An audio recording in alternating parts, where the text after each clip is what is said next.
Assalamualaikum warahmatullahi wabarakatuh. Selamat pagi anak-anak, apa kabarnya hari ini? Semoga kalian semua dalam keadaan sehat dan dalam lindungan Allah Subhanahu wa taala. Baiklah, sebelum kita melakukan pembelajaran, ada baiknya kita membaca basmalah. Bismillahirrahmanirrahim. Baiklah anak-anak, hari ini kita akan belajar tema 6, cita-citaku, subtema 1, aku dan cita-citaku, pembelajaran 1. Di pagi yang cerah, di dalam sebuah rumah, ada Lani yang sedang membayangkan tentang cita-citaku. Nah, apakah kalian juga pernah membayangkan kalau kamu ingin menjadi apa? Apakah kamu ingin menjadi seorang guru? Atau menjadi seorang pilot, atau ingin menjadi seorang pelukis, atau bahkan ingin menjadi seorang dokter hewan, atau ingin menjadi arsitek. Nah, anak-anak, apa yang kalian bayangkan itu adalah sebuah cita-cita. Maka dari itu, kita harus mengetahui apa yang disebut dengan cita-cita. Cita-cita adalah impian dan harapan seseorang. Itu sebelum kalian memilih cita-cita, ada baiknya kalian ketahui dulu kemampuan atau keahlian yang kalian miliki. Mari kita perhatikan gambar berikut ini. Yang pertama adalah gambar guru. Kegiatan guru sehari-hari adalah yang pertama mengajar di kelas. Yang kedua, menyiapkan alat-alat mengajar. Yang ketiga, menyiapkan gambar. Dan yang keempat adalah memberikan ilmu pengetahuan. Gambar yang kedua adalah seorang pilot. Kegiatan utama pilot adalah yang pertama, menerbangkan pesawat.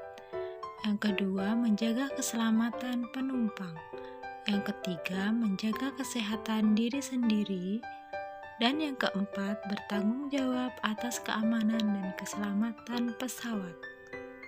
Kemudian, gambar yang ketiga adalah seorang pelukis. Di sini, kegiatan utama seorang pelukis adalah yang pertama, mencari inspirasi. Yang kedua, mencari ide mengenai materi lukisan. Yang ketiga, menyiapkan bahan-bahan untuk melukis. Dan yang keempat, yaitu melukis ide yang diperoleh di kertas atau di kanvas yang sudah dipersiapkan. Gambar selanjutnya adalah, jika di antara kalian ada yang ingin menjadi seorang dokter hewan, maka kegiatan utama dari seorang dokter hewan adalah yang pertama, mendiagnosa penyakit yang ada pada hewan. Kemudian, yang kedua yaitu melakukan perawatan untuk penyembuhan hewan yang sedang sakit. Terus, yang ketiga yaitu memberikan pelayanan dan konsultasi pada pengasuh hewan. Dan yang keempat yaitu melakukan penanganan dan memberikan obat sesuai dengan kondisi hewan tersebut. Kemudian, jika ada yang ingin menjadi arsitek, kegiatan utama arsitek adalah yang pertama, merencanakan bangunan yang akan dibuat. Kemudian, yang kedua, merancang bangunan dengan membuat desain bangunan. Yang ketiga, membuat maket bangunan sebelum bangunan tersebut dibuat. Dan yang keempat, mengawasi konstruksi bangunan apakah telah sesuai dengan rancangannya atau belum. Sekarang ayo kita membaca bersama-sama. Cita-citaku. Anganku melayang ke masa depan. Aku ingin menjadi seorang guru. Guru adalah pejuang ilmu di garis depan. Guru tanpa pamrih berbagi ilmu. Aku akan berusaha mencapai cita-cita. Aku tak akan lelah untuk mencari ilmu. Tak akan aku berpangku tangan saja demi menggapai cita-citaku. Baiklah, teks berjudul Cita-Citaku di atas disebut dengan puisi. Ayo sama-sama kita cari tahu ciri-ciri puisi tersebut. Anganku melayang ke masa depan. Ini adalah baris puisi. Aku ingin menjadi seorang guru. Ini juga adalah baris puisi. Guru adalah pejuang ilmu di garis depan. Ini juga termasuk baris puisi. Guru tanpa pamrih berbagi ilmu. Ini juga termasuk baris puisi. Perlu diketahui jika masing-masing baris puisi disatukan, maka akan menjadi bait puisi. Jadi dapat kita simpulkan bahwa ciri-ciri puisi adalah puisi terdiri dari bagian-bagian yang merupakan kumpulan kata-kata yang disebut baris puisi.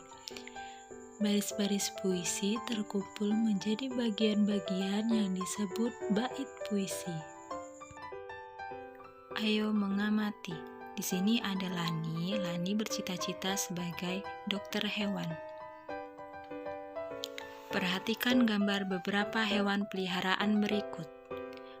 Ada ayam, kucing, kelinci, dan masih banyak hewan peliharaan lainnya. Gambar-gambar tersebut menunjukkan bahwa ada anak-anak hewan dan ada hewan yang sudah dewasa. Artinya, hewan-hewan tersebut mengalami pertumbuhan. Ada tahapan-tahapan yang dilalui oleh hewan itu, dari anak-anak hewan menjadi hewan dewasa. Ayo kita mencari tahu tahapan-tahapan pertumbuhan hewan. Tahapan pertumbuhan hewan. Tahapan pertumbuhan atau perkembangan hewan membentuk sebuah siklus hidup atau daur hidup. Hewan mengalami tahapan pertumbuhan dan perkembangan yang berbeda-beda. Ada jenis yang mengalami perubahan bentuk di setiap tahap hidupnya. Contohnya adalah kupu-kupu. Kupu-kupu mengalami perubahan bentuk. Namun, ada pula hewan yang tidak mengalami perubahan bentuk pada setiap tahapannya, pertumbuhan dan perkembangannya. Contohnya adalah kucing. Kucing tidak mengalami perubahan bentuk dalam setiap pertumbuhannya. Hewan yang mengalami perubahan bentuk dalam siklus hidupnya berarti mengalami metamorfosis.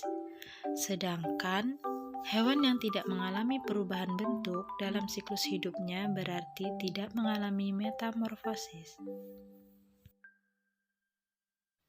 Lalu, hewan yang mengalami perubahan bentuk pada setiap tahap pertumbuhan dan perkembangannya dinamakan mengalami metamorfosis sempurna.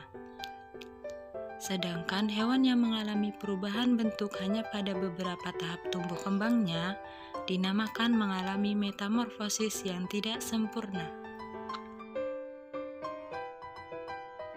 Contoh metamorfosis sempurna yaitu siklus hidup kupu-kupu, yaitu dimulai dari telur, kemudian menjadi ulat, kemudian menjadi kepompong, kemudian berubah menjadi kupu-kupu. Contoh lainnya dari metamorfosis sempurna adalah siklus hidup katak, dimulai dari telur, kemudian berubah menjadi kecebong tanpa kaki, kemudian menjadi kecebong berkaki, kemudian menjadi katak berekor, kemudian berubah menjadi katak dewasa. Contoh metamorfosis tidak sempurna adalah siklus hidup belalang.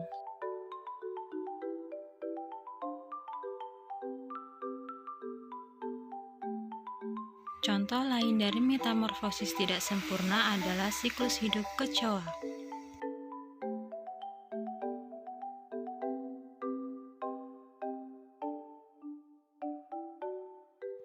Kenapa belalang dan kecoa termasuk metamorfosis tidak sempurna?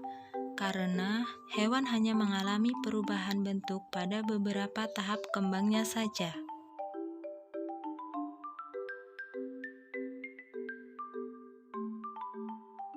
Demikianlah materi pembelajaran kita pada pagi hari ini, semoga dapat bermanfaat. Baiklah, sebelum kita menutup pembelajaran pada pagi hari ini, ada baiknya kita membaca hamdalah. Alhamdulillahirabbil alamin. Saya akhiri, wassalamualaikum warahmatullahi wabarakatuh.